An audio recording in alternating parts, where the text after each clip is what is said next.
I started this video about 40 minutes ago, just when the sun was going down, and it dawned on me that I didn't know the difference between I couldn't explain the difference between the thumps and AFib. Now, obviously, it was a pretty scary situation when Procrastinator raced tonight and back through the field a little too quick for sickness. We know it wasn't bleeding because he was on Lasix. My original thought right away, I was terrified it was AFib, because although AFib is fixed, this horse just went on Lasix. So, one, we had to know what it was, what happened. Two, how do we mitigate this? I think both situations, Patrick the Piranha, remember, wasn't that long ago. Now, you can know how quickly this can be reversed in AFib. Speaking in AFib, Patrick the Piranha flipped his heart and then come out qualified. Now he's just been on a tear in Massachusetts. Now, as I meant to do this video, it dawned on me, I don't know the difference. I couldn't tell you the difference between the thumps, which Procrastinator had, and AFib. Now, I consulted our veterinarians. The first one that got back to me was the winner. So Dr. Mike Latessa had messaged me and said, similar but different.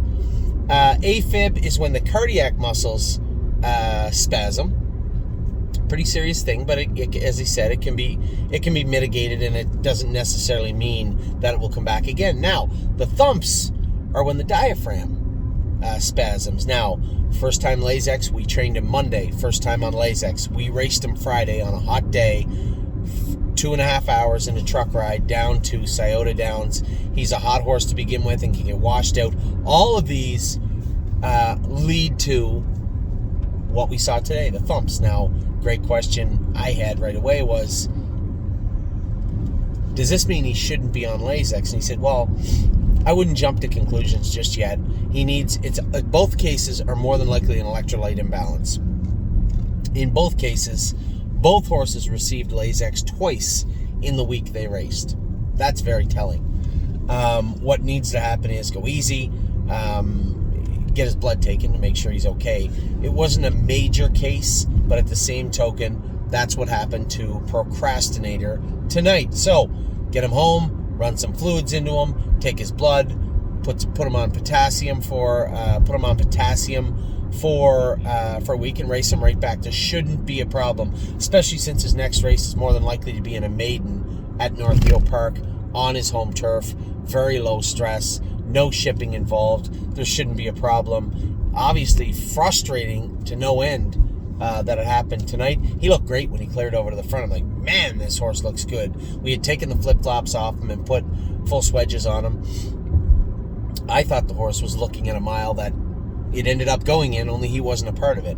So, no concern. I guess there's always concerns when these types of things happen, but the veterinarian was confident that it's easily mitigated, easily fixed, and we're well on our way to doing that. So he won't miss any time. Procrastinator to be back next week.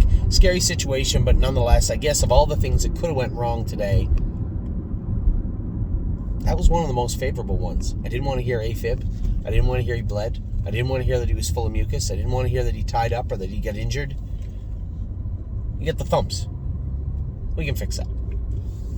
And we will. So I'll talk to you guys soon. I know, tough day, but we'll move forward with Procrastinator next week.